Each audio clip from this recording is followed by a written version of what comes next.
The day my wife handed me the divorce papers, she didn't just end our marriage, she crushed every dream I had built with my own hands. She looked at me with disappointment instead of love, as if wearing a janitor's uniform had somehow erased the men she had once promised to spend her life with. Standing in the empty hallway of the school where I had worked for nearly 10 years, holding a mop in one hand and those papers in the other, I realized that sometimes the deepest wounds aren't caused by strangers, they're caused by the people who once called you family. Before we continue, if you believe that kindness matters more than money, and that everyone deserves a second chance, please take a moment to like this video, leave a comment, share it with someone who needs hope today, and subscribe to the channel for more emotional stories that remind us never to give up. I never became a school janitor because it was my childhood dream. Life simply pushed me there after my father became seriously ill. College had to wait because hospital bills couldn't. While my friends graduated and built impressive careers, I spent my mornings cleaning classrooms, polishing floors, and making sure children walked into a clean and safe environment every single day. It wasn't glamorous, but it was honest work, and I carried it out with pride. When I met Emily, she admired my kindness and determination. At least, that's what I believed. We fell in love quickly, got married, and rented a tiny apartment filled with second-hand furniture but endless laughter. Back then, our dreams seemed bigger than our problems. I believed love could survive anything. But dreams slowly changed. Emily began comparing our lives to those of her friends. Every weekend she scrolled through social media, looking at luxury vacations, expensive homes, and designer clothes. She never said it directly at first, but I could see disappointment growing in her eyes whenever I came home wearing my blue janitor's uniform. I tried everything I could. After finishing my shift at school, I cleaned office buildings at night. I repaired broken furniture on weekends for extra money. Sometimes I slept only 4 hours before returning to work. My hands became rough, my back constantly hurt, but every dollar I earned went toward giving us a better future. Still, it wasn't enough. One rainy evening she quietly placed the divorce papers on our kitchen table. She didn't scream or insult me. Somehow, her calm voice hurt even more. She said she wanted more from life than what I could ever provide. She wanted security, status, and a future she could be proud of. She said she couldn't spend the rest of her life explaining that her husband cleaned classrooms for a living. That night, after she packed her bags and left, the apartment became painfully silent. For weeks I questioned my own worth. Every hallway I cleaned reminded me of the life I had lost. Every wedding photo I packed into a cardboard box felt like another piece of my heart disappearing forever. Then something unexpected happened. One afternoon, while cleaning the science laboratory, I noticed several outdated classroom storage systems constantly breaking. Teachers complained about wasting time organizing supplies, and students often lost valuable learning materials. Instead of ignoring the problem, I began sketching ideas during my lunch breaks. I wasn't an engineer. I wasn't a businessman. But I understood problems because I spent years solving small ones every day. Using scraps of wood and inexpensive materials, I built a simple modular storage unit that made classrooms far more organized. Teachers loved it.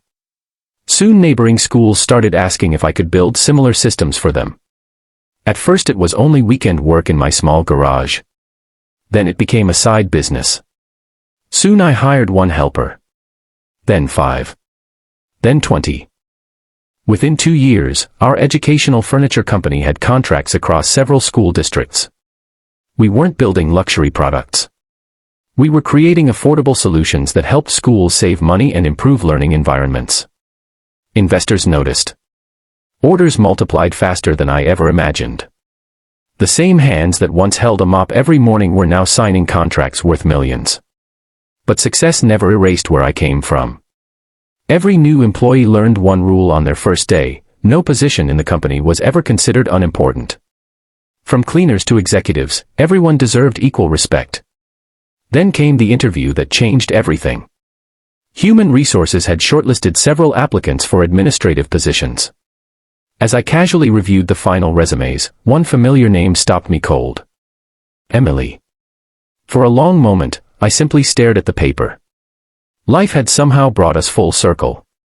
I later learned that the company where she had worked downsized after financial problems. The comfortable lifestyle she had chased disappeared almost overnight. Bills piled up, savings vanished, and finding another stable job became much harder than she expected. When she walked into the interview room, she froze the moment our eyes met. Time seemed to stop. She looked shocked, embarrassed, and overwhelmed all at once. The expensive confidence she once carried had been replaced by quiet uncertainty. I could see regret written across her face without her saying a single word. In that moment, I realized something surprising. The anger I thought I had carried for years simply wasn't there anymore. Pain had slowly transformed into wisdom. Instead of seeking revenge, I remembered every lonely night, every extra shift, every broken dream that had shaped me into the man sitting across from her now. I wasn't successful because she left me. I was successful because I refused to let heartbreak define my future. Emily received the job. Not because of our history. Not because I pitied her. She received it because she was qualified. I made sure human resources followed the exact same hiring standards for her as for every other candidate. Over the following months, she quietly became one of the hardest working employees in the office. She never expected special treatment and never asked for forgiveness. One afternoon, I happened to walk through the warehouse where several new employees were organizing shipments. Emily was helping one of the cleaning staff pick up supplies that had fallen onto the floor. Watching that simple moment, I realized life had taught both of us lessons no classroom ever could. She had learned that dignity never comes from a job title. I had learned that forgiveness isn't about giving someone another chance. It's about finally giving yourself peace. Our relationship never returned to what it once was. Some stories aren't meant to. Instead, we became two people connected by a difficult past and transformed by very different journeys. Months later, during our company's annual meeting, I stood before hundreds of employees wearing the same old janitor's badge I had carefully kept inside my wallet for years. I held it high for everyone to see. I told them that this tiny piece of metal represented the most important chapter of my life because it reminded me that no honest job is ever beneath anyone. Success built on humility lasts much longer than success built on pride. Many employees had tears in their eyes. So did I.